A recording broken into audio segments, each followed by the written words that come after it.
องประชุมถาบทามบุคลากรรับสมัครเลือกตั้งสมัยที่เก่า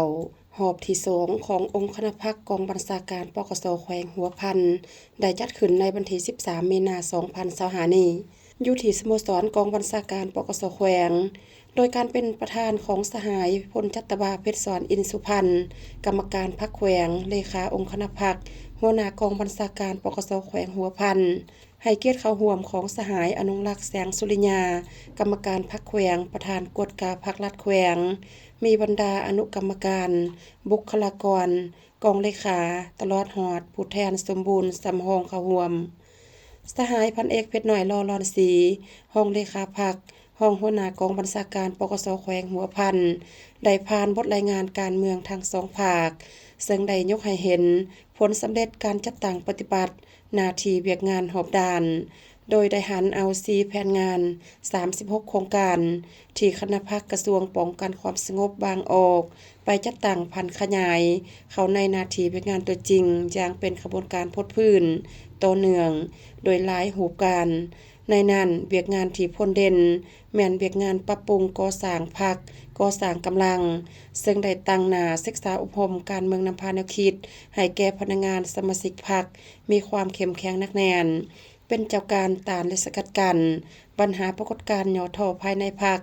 เสริมขยายความสามัคคีภายในเป็นปึกแผ่นเฮ็ดสำเร็จหน้าที่การเมืองที่ได้รับการมอบหมายนอกนี้ยังได้เอาใจใส่ก่อสร้างพรรคตามหาหลักการ3ทิศนำเฮ็ดให้การจัดตั้งพรรคมีความเติบใหญ่ขยายตัวทางปริมาณและคุณภาพติดพันกับการปรับปรุงก่อสร้างพื้นฐานโครงสร้างปลูกผังเลี้ยงสัตว์สามารถรับประกันแก้ไขชีวิตการเป็นอยู่ของพนักงานนักรบนับมือดีขึ้นเป็นเก่าๆการทับทามเป้าหมายของผู้รับสมัครเลือกตั้งเข้าในองค์คณะพรรคกองบัญชาการปกสแขวงหัวพันครั้งที่เก่าหอบที่2เพื่อบรรจุบุคลากรให้ครบตามมาตรฐานทั้งเป็นการเลือกเพ่นเอาผู้ที่มีเงินไขครบถ้วนเข้าโครงประกอบกองประชุมใหญ่องค์คณะพรรคกองบัญชาการปกสแขวงครั้งที่เก่าให้ครบสุดในกองประชุมคณะจัดตั้งแขวงได้ผ่านมาตรฐานเงินไขและวิธีการคิดบทถาบทามหอบที่2เพื่อคัดเลือกเอาผู้ที่มีความรู้ความสามารถในการนำพาชี้นำเป็นคันธงในแถวหน้าเป็นแบบอย่างที่ดีให้แก่สมาชิกพรรคพนักงานนักรบเข้าในโครงประกอบกองประชุมใหญ่ครั้งที่เก่าขององค์คณะพรรคกองบัญชาการปกสแขวงหัวพันจากนั้นได้ดำเนินการปอนวัดเลือกเอาบุคลากรหอบที่2ตามระเบียบการอย่างถูกต้องในโอกาสนี้สหายอนุรักษ์แสงสุริยากรรมการพรรคแขวงประธานกฎกาพรรครัฐแขวงยังได้อบรมชี้นำนายตำรวจจงพร้อมกันเอาใจใส่จัดตั้งปฏิบัติหน้าที่งานตามภาระบทบาทตามระเบียบหลักการจัดตั้งนำพาของพรรคแน่ใจปรับปรุงก่อสร้างพรรคทางด้านการเมืองแนวคิดการจัดตั้งแบบแผนนำพาแบบแผนวิธีเฮ็ดเวียกการจัดตั้งปฏิบัติมติต่างๆของคณะพรรคขันถึงก็คือมติของคณะพรรคขันของตนเพื่อยกสูงคุณภาพ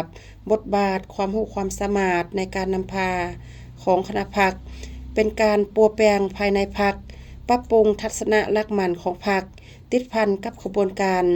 รดำเนินถาบทามบุคลากรตามขั้นตอนอย่างมีประชาธิปไตยถูกต้องตามระเบียบหลักการของพรรคกองประชุมบรรดาสหายผู้แทนสมบูรณ์ที่ตั้งหน้าให้แก่สมาชิกพรรคได้พร้อมกันใช้สิทธิประชาธิปไตยของตนปอนบัตรถาบทามเอาบุคลากรที่สมัครรับเลือกตั้งเข้าเป็นคณะบริหารงานพรรคกองบัญชาการปกสแขวงหัวพันหอบที่2สมัยที่เก่าให้สำเร็จตามแผนการศาสตร์ลาวมั่นคงทนง